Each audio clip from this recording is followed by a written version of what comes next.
Welcome back to 1 Year of Leadership. This week, I'm out here on the farm, sitting on a bench. Well, why am I sitting on a bench? Well, that's easy.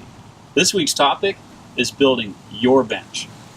See, most leaders and managers I talk to agree that one of the most important things you should do as a leader is build a team of great people. And you know that, don't you? But I see most managers get something very wrong. And that is, when do you start looking for the people that are going to join your team? Now, here's what I see most managers do. When the job comes open, they start looking. Well, you know what? If that's what you do, you've already missed a big opportunity. I started many years ago, well over 10 years ago. I had a really smart mentor of mine talk to me about bench building.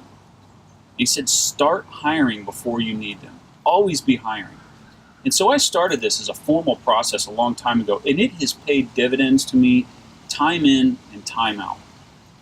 So let's think about a hypothetical situation.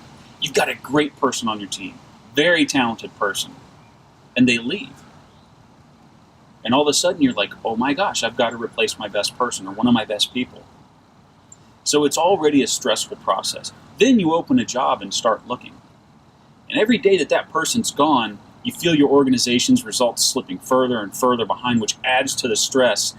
And all of a sudden you finally get to a point where you're like, I've got to get somebody in this job.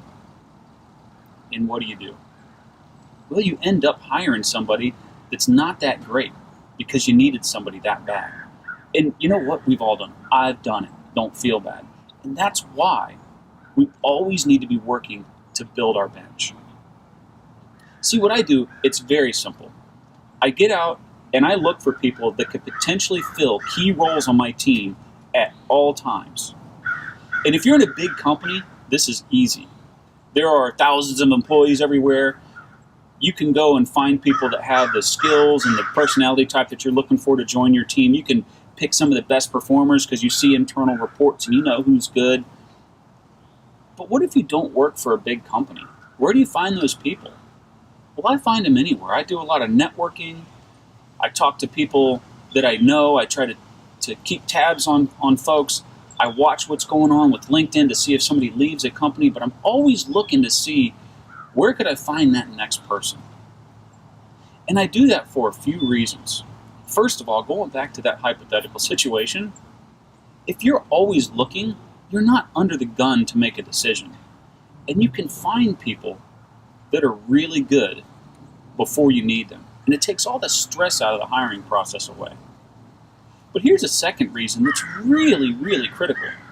Let's say you identify somebody with a lot of potential and they're in a non-management job and you want to hire them for a management role. Well, guess what? They might have a lot of skill when it comes to doing their job and knowing their craft. But now you're about to ask them to do the most complicated thing they've ever done, which is manage people. And so there's a really good chance they're going to have to work on some management and leadership skills. They might have to learn some business acumen that they didn't have before. And do you want them learning that stuff while they're on the job or before they get to the job? See, it's great to find those people in advance and help work on developing their skills before they're needed.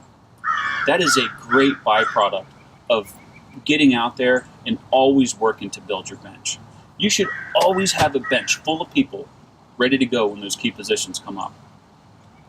That does not mean that you don't post an opening, an interview, and try to find the best person, but you should always have options. And there's been times where I've had somebody on the bench and I thought that they were the best person in line for that management job, and I opened the job up and I had somebody apply that just blew them away. So you always got to pick the best person. But you want those options, and you want to be clear with your team, and you want to communicate in advance why you're doing it.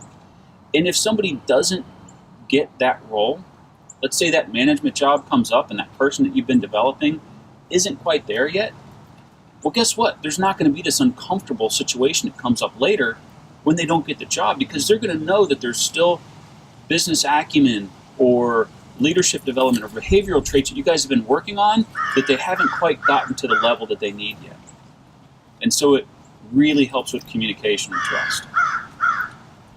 So I hope that this makes you think a little bit. Always be hiring. You know, the next time that job comes open, I hope you don't have an empty bench. I hope you have some people sitting on it. Thanks for tuning in, and we'll see you next week.